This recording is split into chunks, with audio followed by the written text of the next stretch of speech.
Hello friends, ಇವತ್ತು ಹಾಲಿನ powder barfi ಮಾಡ್ತಾಯಿದ್ದೀನಿ. ಅದಕ್ಕೆ ಹಾಲಿನ ಪೌಡರ್ನ ತೊಗೊಂಡು ಅದಕ್ಕೆ ಸ್ವಲ್ಪ ಉಗುರು ಬಿಸಿ ನೀರನ್ನು ತೊಗೊಂಡು ಅದನ್ನು ಮಿಕ್ಸ್ ಮಾಡ್ಕೊತಾ ಇದ್ದೀನಿ. ಸ್ವಲ್ಪನೇ ನೀರನ್ನು ಹಾಕ್ಕೊಂಡು ಮಿಕ್ಸ್ ಮಾಡ್ಕೋಬೇಕು.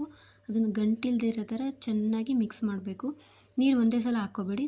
ನೋಡ್ಕೊಂಡು ಸ್ವಲ್ಪನೇ ಹಾಕ್ಕೊಂಡು ಈ ಥರ ಕಲಿಸ್ಕೊಳ್ಳಿ. ಈ ಥರ ಕಲಿಸ್ಕೊಂಡು ಚೆನ್ನಾಗಿ ಮಿಕ್ಸ್ ಮಾಡಿ ಅದನ್ನು ಸ್ಟವ್ ಮೇಲೆ ಲೋ ಫ್ಲೇಮಲ್ಲಿ ಇಟ್ಕೊಂಡು ಬಿಸಿ ಮಾಡ್ತಾ ಬರಬೇಕು. ಲೋ ಫ್ಲೇಮಲ್ಲೇ ಇರಬೇಕು. ಹೈ ಫ್ಲೇಮಲ್ಲಿ ಇಟ್ಟರೆ ತಳ ಹತ್ತುತ್ತೆ. ಕೈ ಬಿಡ್ದೆಲ್ಲ ತಿರುಗಿಸ್ತಾನೆ ಇರಬೇಕು. ಇದನ್ನು ಸ್ವಲ್ಪ ಕೈ ಬಿಟ್ಟರೆ ತಳ ಕಚ್ಕೊಬಿಡುತ್ತೆ.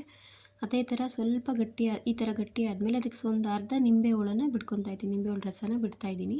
ಈ ಥರ ಸ್ವಲ್ಪ ಗಟ್ಟಿ ಆಗೋ ತನಕ ಕೈ ಬಿಡದೆ ಆಡಿಸ್ತಾನೆ ಇರಬೇಕು. ನಂತರ ಇದಕ್ಕೆ ಒಂದು ಕಪ್ ಆಗೋಷ್ಟು ಸಕ್ಕರೆನ ಹಾಕ್ಕೋತಾ ಇದ್ದೀನಿ. ಸಕ್ಕರೆ ಮತ್ತು ಏಲಕ್ಕಿ ಪೌಡರ್ ಎರಡನ್ನೂ ಹಾಕ್ಕೋತಾ ಇದ್ದೀನಿ. ಹಾಕ್ಕೊಂಡು ಕೈ ಬಿಡದೆ ಈ ಥರ ತಿರುಗಿಸ್ತಾನೆ ಇರಬೇಕು. ಇದನ್ನು ಈ ಥರ ತಿರುಗಿಸ್ತಾ ಇದ್ದರೆ ಇದು ಸ್ವಲ್ಪ ನೀರು ಬರುತ್ತೆ. ಅದು ಸಕ್ಕರೆ ಕರಗಿ ಸ್ವಲ್ಪ ನೀರು ಅಂಶ ಬಿಟ್ಕೊಳ್ಳುತ್ತೆ. ಹಾಗಂತ ಏನಿಲ್ಲ, ಸುಮ್ಮನೆ ತಿರುಗಿಸ್ತಾನೆ ಇರಿ. ಅದು ಸ್ವಲ್ಪ ಗಟ್ಟಿ ಆಗುತ್ತೆ. ಅದು ಈ ಥರ ಗಟ್ಟಿ ಆಗೋ ತನಕ ಕೈ ಬಿಡದಲ್ಲೇ ತಿರುಗಿಸ್ತಾನೆ ಇರಬೇಕು. ಈ ಥರ ತಿರುಗಿದ ಗಟ್ಟಿ ಆದ ನಂತರ ತೆಗಿಬೇಕಾದ್ರೆ ಸ್ವಲ್ಪ ತುಪ್ಪನ ಆ್ಯಡ್ ಮಾಡ್ಕೊಬೋದು. ನಾನಿಲ್ಲಿ ಆ್ಯಡ್ ಮಾಡಿಲ್ಲ. ಆ್ಯಡ್ ಮಾಡಿ ಒಂದು ಬೌಲ್ಗೆ ಎಣ್ಣೆ ಸವರಿ ಅದಕ್ಕೆ ಶಿಫ್ಟ್ ಮಾಡಿಕೊಂಡು ಅದನ್ನು ತಣ್ಣಗಾಗೋಕ್ಕೆ ಬಾಯಿ ಮುಚ್ಚಿ ಇಡ್ತಾಯಿದ್ದೀನಿ. ಅದು ತಣ್ಣಗಾದ ನಂತರ ಅದನ್ನು ತೆಗೆದು ಒಂದು ಪ್ಲೇಟ್ಗೆ ಶಿಫ್ಟ್ ಮಾಡಿಕೊಂಡು ನಮ್ಗೆ ಯಾವ ಶೇಪಲ್ಲಿ ಬೇಕೋ ಆ ಶೇಪಲ್ಲಿ ಕಟ್ ಮಾಡ್ಕೋಬೋದು. ಈ ಥರ ಆದರೆ ಹಾಲಿನ ಪೌಡರ್ ಬರ್ಫಿ ರೆಡಿ ಆಗುತ್ತೆ. ತುಂಬಾ ಟೇಸ್ಟ್ ಚೆನ್ನಾಗಿ ಬಂದಿದೆ. ನೀವು ಟ್ರೈ ಮಾಡಿ ನೋಡಿ. ತುಂಬಾ ಚೆನ್ನಾಗಿದೆ ಟೇಸ್ಟ್. ನೋಡ್ತಾ ಇದ್ದೀರಲ್ಲ, ಈ ಥರ ಬರುತ್ತೆ.